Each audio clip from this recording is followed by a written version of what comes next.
Hello, everyone. My name is Simon Bogdanovich. I am the Chief Business Development Officer at Liquiditi Solutions. I'm here based in sunny Los Angeles, California. I want to thank everyone for being on with us here today. So giving you a quick background on Liquiditi Solutions. Really, the company was founded to help combat COVID-19 and offer critical support to governments and private enterprises by really streamlining the process of acquiring life-saving medical supplies and equipment.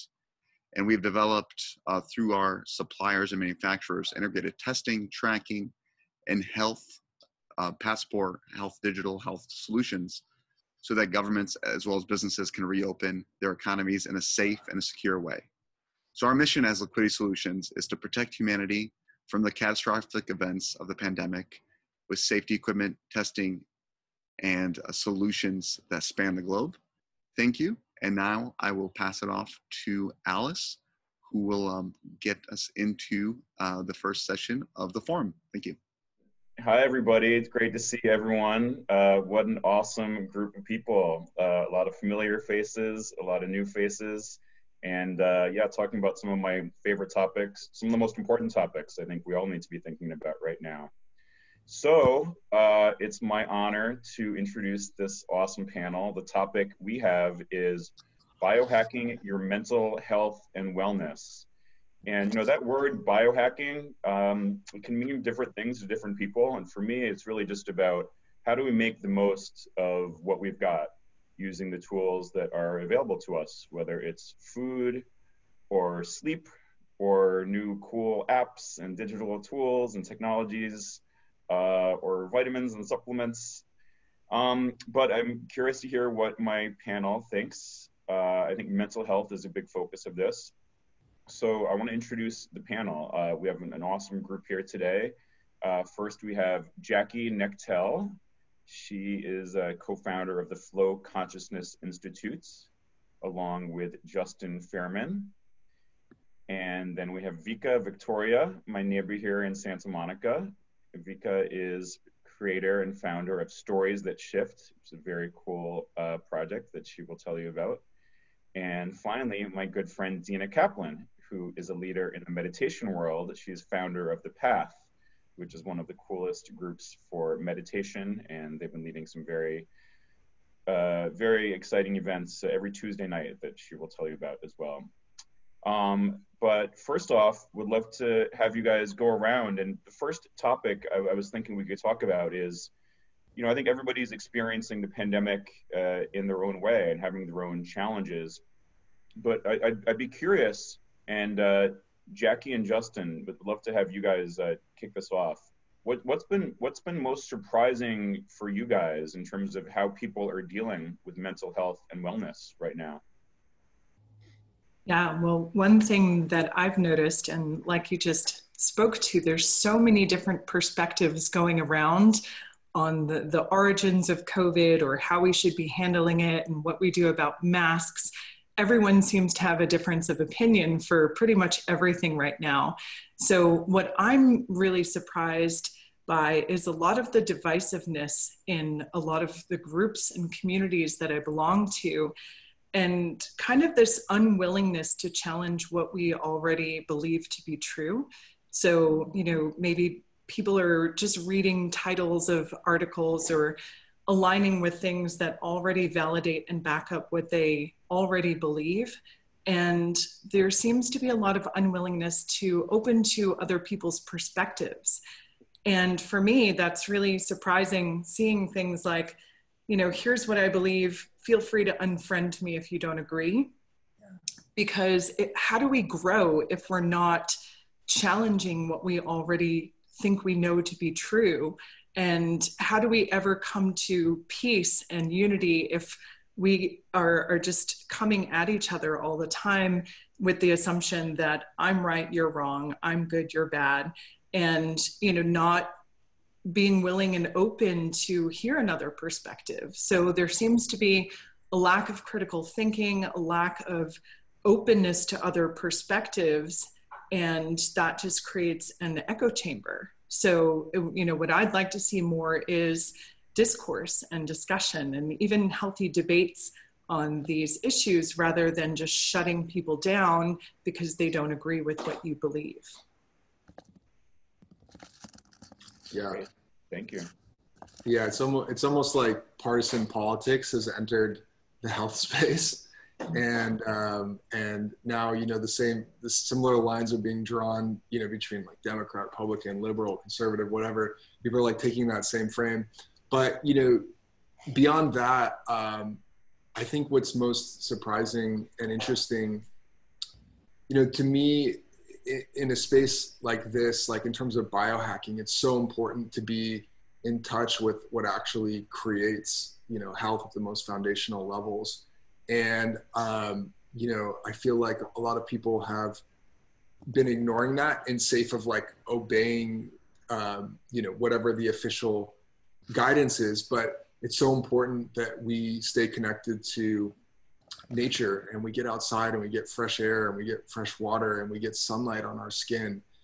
Because these things all are super important for our immune system and our overall health and well-being. So I'm surprised when I hear people say I haven't left my apartment for 3 months. And like on one level, like I applaud the nobility of trying to do the right thing, but at the same time, it's like so important for us to really get our own needs met. And that's equally as important as stopping the spread of the virus, is to be healthy ourselves. So I'm a little surprised by how fervently people are doubling down on this quarantine. Yeah, absolutely. All right, Vika, what about you? What's been most surprising to you as you've seen how people are responding right now? Yeah, I can only speak for my students and my inner circle, but I think what's amazed me is the level of adaptation, how it seems that week over week, with new challenges being brought to the surface, there's really this moment of understanding how little in control we are. And so there's, even for the most high-powered personalities, a process of surrender. And really, it's the first time that I think most of us have had this confrontation of self. We were thrown into the deep end of the ocean of self-awareness, and this process has made those that aren't yet recognize that you've got to be the source of your own joy. You've got to be the source of your own validation. You've got to be the source of your own happiness, because you no longer have the frameworks of going into the office and getting that kind of social support or meeting up with friends for dinner. And so to me, it's been a renaissance of the spirit. And I have seen my students really launch into their inner child and their creative spirit and tap into flow state by doing the things that brought them joy when they were a kid that they never had time to do before. And now, instead of just once in a while, it's a daily practice. And so in a lot of ways, what surprises me about COVID is it's helping us reconnect to all of the excuses and all the parts of us that we've let die over years and years of being on this hamster wheel. Great, thank you, Vika. All right, Dina, how about you? What's been most surprising to you? Yeah, I'm definitely happy to answer. I first want to just give you a huge shout out. So thank you for being such a good friend and taking on this moderating role. And I have to say that I love Justin and Jackie. They were actually on our meditation and chat last night. It's so great to see you guys again. And Vika, who was on about a month ago. So this is an incredible community and group of people, and it's an honor and truly a treat and a pleasure to be here with everyone. So hi. So I would say that I would maybe echo the beginning of what Jackie was saying, which is that I'm seeing a lot of extremes. And I know she was talking about people burrowing into their position, which might be, I need to wear a mask and wear gloves. And even as places are opening up, we're seeing cases rise. So I'm going to stay inside, and a lot of judgment on the people that just say, I need to get out. And then the people that are ready to go out, are having a lot of judgment of the people that are wearing masks and sometimes sneering at them, or even worse. So what I'm seeing in terms of extremes that has surprised me is that people are being open, that have been hit really hard by what's happened, especially since it's been a while since this COVID and quarantine thing has hit us. People saying, I feel lonely. It's a very courageous and vulnerable thing to say. And people that I never thought would say that, you're kind of cool kids in your circle of friends, they're saying that. I had a friend say, I feel unhugged. I thought, wow, that's vulnerable, that's courageous, it's brave, and it's true. And when people are feeling that, I think you go one of two ways. And so this is what I've really seen. I run a company in meditation called The Path, and people often ask me, who's your biggest competitor? And I think they are expecting me to say another maybe company or community in meditation. And I say the bar. They're like, what? And I'm like, I think at a time of crisis, people are drawn to alcohol or maybe things that might be negative for them, or they're really drawn to spirituality and wellness. So I've definitely seen people focus on the negative and everything that they don't have, focusing on the lack. But I've also seen a lot of people who I would never expect, like one of my best friends who's the chair of a science department at MIT, who's never been interested in health or wellness or anything like that. I mean, she's an academic and publishing papers and books all the time. And she reached out to say, I need more. I need something else in my life. And so I have put her on a path of meditation. She's actually seeing a psychic also. I'm not sure I want to put those in the same bucket. But I thought that was really interesting. And so people young and old, very hardcore people in the sciences, academics, people you would just not expect to necessarily go down pretty far on the spirituality route are doing so. And so they're looking at not just meditation, but other ways to just find something else to give them some support and find actually what Vico was talking about, find that sense of self and that happiness coming from within. So we've seen the good. I've seen the good and the bad. I've been surprised by the intensity of both. Yeah, absolutely. Thanks, Dina. And yeah, I just want to echo what some of you guys said just about how, even though on one hand, there are a lot of messages we're getting in terms of public health, in terms of isolating ourselves and avoiding the virus, I think, you know, you can look at it on the other side in terms of we still need access to nature, we still need sunlight for vitamin D, for mental health. And I think it's important to have these conversations and to provide these opportunities for people to connect with themselves and with nature and with other people in ways that are healthy and safe. And I'm grateful to all you guys for your leadership in that type of work. Would love to ask you guys, Justin and Jackie, a little bit about what you guys are working on with the Flow Consciousness Institute, which I've heard a little bit about, but I honestly am curious because I don't know too much about it exactly. Would love to hear about what you guys are focused on and what people should know about this practice.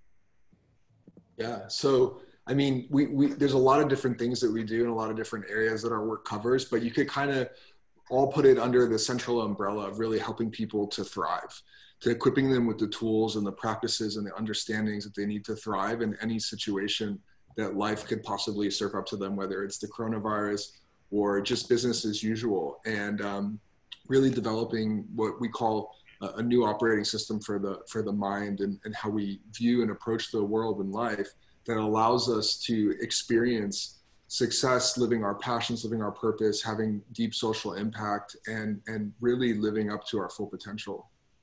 Yeah, and I think how it serves at this time is so much of what we do is helping people thrive in uncertainty. And I think, you know, people bought into this illusion of certainty pre-COVID, but the only certainty is that there's going to be uncertainty. So really having skills and frameworks and tools to support you in dealing with limiting beliefs, emotional patterns, things that keep people stuck in the struggle and suffering, and teaching them to really let go of control and surrender and learn to trust life, to trust themselves, really is everything in times like this.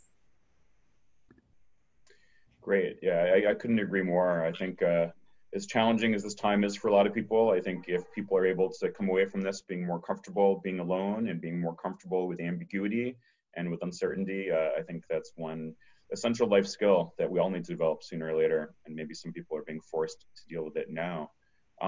Question for all you guys, maybe now we can start with Vika and then Dina. What's been the biggest challenge for you personally these last few months when it comes to managing stress and anxiety and staying focused and being productive. I mean, there's just so much going on around us. It can be a little overwhelming. I would love to know what's been effective for you guys. Yeah, thanks, Daniel. So my career is indefinitely on pause, and that shock was really brutal. I had planned a speaking engagement with Microsoft. I had a European speaking tour, and all of that canceled overnight. And so I found myself in this place of deep anxiety, both from a financial perspective, but also from knowing that the way that I feel most alive is when I'm on stage and invigorated by hundreds of people. And so for me, it was taking time to be okay with that transition.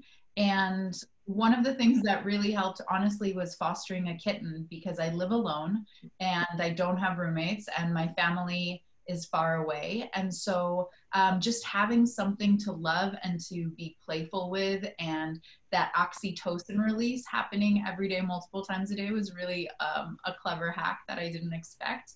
The other thing that helped me manage stress was to create ceremony. When I walked into my work day and when I walked out of my work day, there were clear demarcations. And I created a system I call 333. So it's on a sheet of paper, there's 9 lines. So it's 3 things you got to do in the first hour you wake up, 3 things you do by lunch, and 3 things you do by end of day. And I would fill this in the night before. And that way, any stress or anxiety that I felt by this really large to-do list kind of dissipated. So getting more organized with my time and getting more visibility helped. The other thing that helped was incorporating the arts. So every night in my transition from work to play, I would just paint. I'd be on the phone with a friend, and I would do something that was actually expressive and not touching the computer. I would also start bike riding at sunset, and that was really lovely because it gave me such gratitude for the thing that I never got to experience because I was always traveling, which is sunset at the ocean. So finding that substitute, whenever there was a pain or a stress point, how can I replace it with a joy, a discovery, and a gratitude? Awesome. Thank you, Vika. Dina, what about you? What's been your biggest challenge personally, and how have you dealt with it? Yeah, that's a great question. And Vika, I loved your answer. Thank you. It's really inspiring, as you always are. So thank you for that. Wow, you are making a question that's hard to avoid. So I guess we have to be honest with this one, right? My biggest struggle by far, that, to be honest, I continue to struggle with is focus. So I've actually been surprised. I'm like the extrovert's extrovert, as any of you who know me, but the minute the quarantine started, I actually felt great. There's nothing to miss, right? There's no FOMO these days. So I felt really happy to just go within and do my own thing. But I found myself drawn to 2 things. One, I was drawn to things that were really fun and playful for me, but not on an organized schedule like Vika. So I might sit down to think, oh, I'm going to start writing, right? That's productive and that's what I want to do, but think, oh no, I deserve to go for a walk. I deserve that, right? These are tough times. I deserve to go for a hike. Maybe I'll make paleo pancakes that Justin and I were joking about the other day. There's still all these fun things that we can do, right? And so that was my way of treating myself with everything going on. I was just finding constant, endless distractions. And then the other thing I found was this instinct to be reactive. And I run a community. I run the Path community. I also run a community around a beautiful retreat that we host called Mela. And I was fielding, I can't even tell you, hundreds and hundreds of emails from people every week asking for help with this, help with that. The attorneys want help finding new clients, and the coaches want help finding new clients, and other people are struggling with their meditation practice and this and that. So my email was full.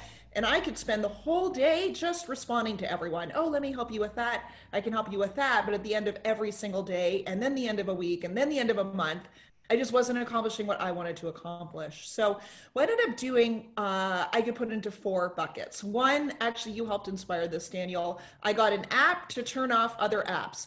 So I have an app on my phone that at 9 o'clock will turn off Instagram and, you know, a bunch of other apps. Even last night, I'm not going to lie, I had to turn off Chrome. So I cannot access the web from my phone at certain times, and certainly at night. So that was great. 2, I set a pretty hardcore morning routine. I'm not sure it's as good as Vika's. Maybe it is. So I get up, I floss, which is, by the way, the most genius thing ever, because that's that thing you never want to do. And you do that and you think, how awesome am I? I flossed. What could go wrong with the day?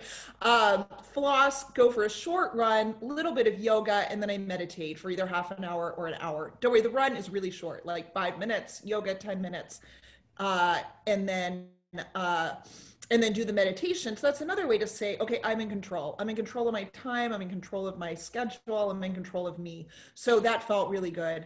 Third thing is to set up weekly rituals, because it's very easy for even now these weeks to just blend into each other. So I was joking with Justin the other day that I started doing a paleo banana pancake ritual with my friend I was quarantining with for the first few months of this quarantine on Sunday morning. So we would make those pancakes and then we'd listen to the Commodores, easy like a Sunday morning. It's really hard to be in a bad mood after listening to that. And it was just a beautiful thing that marked that day as different than all the other days. And I think we both would look forward to it all week. So I really recommend setting rituals, whatever they are. And then the 4th thing was to allow myself at least one fun, happy thing a day. For me, that's dancing.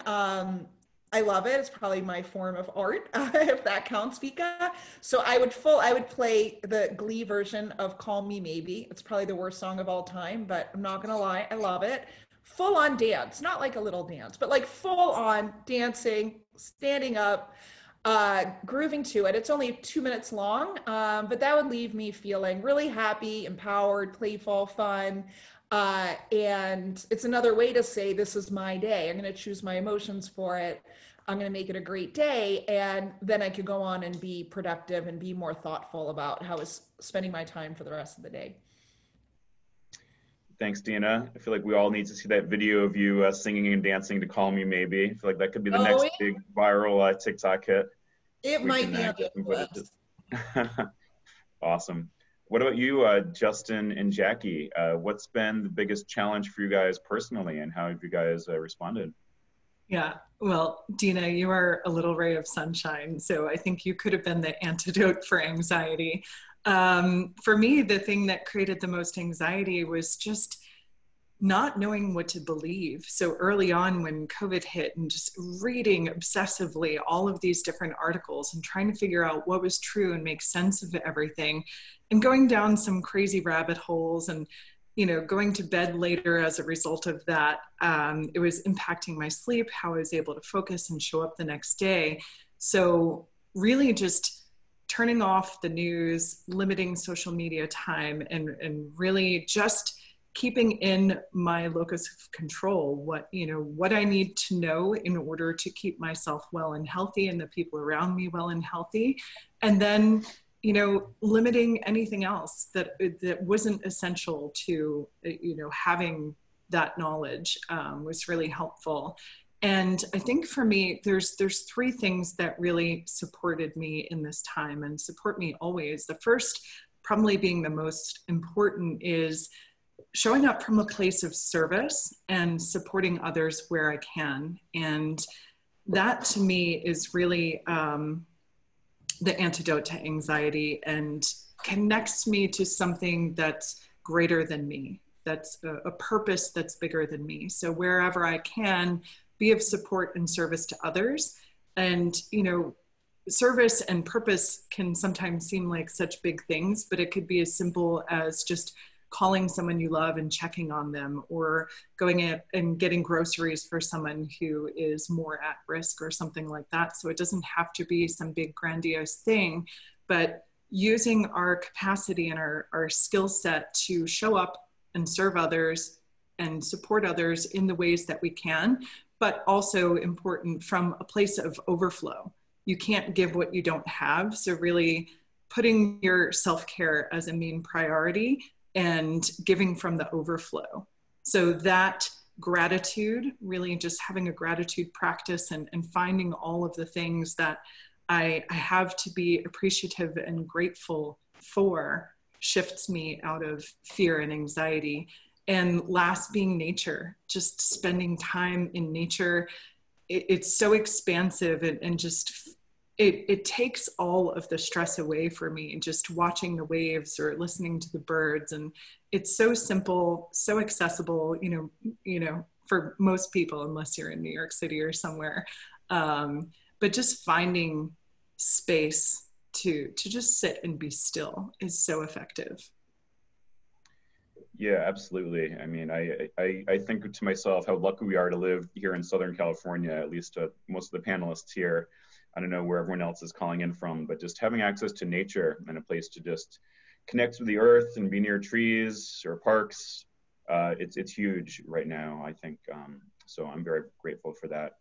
All right, last question. We only have 5 minutes left, so let's try to make this one quick. But silver linings, what can we take away from the situation that's positive?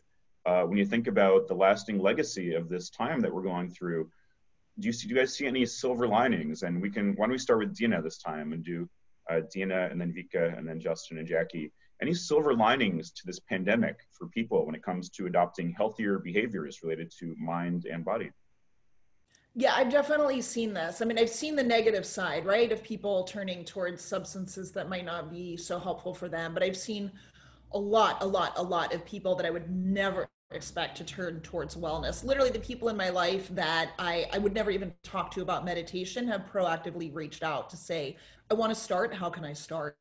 And we actually have a member of our community that comes to all of the Tuesday meditations that we do, who's never been into any of this stuff. And he is meditating every day now. He started therapy and he's doing some other modality. I don't know whether it's Reiki or something else. And he is just full on wellness. So I think if people have had any inclination towards exploring the other, the mystery in life, the spiritual side of things, this pandemic is making that really attractive to them. And I think that will stay. So that to me is really, really, really exciting and really wonderful. Great. Vika?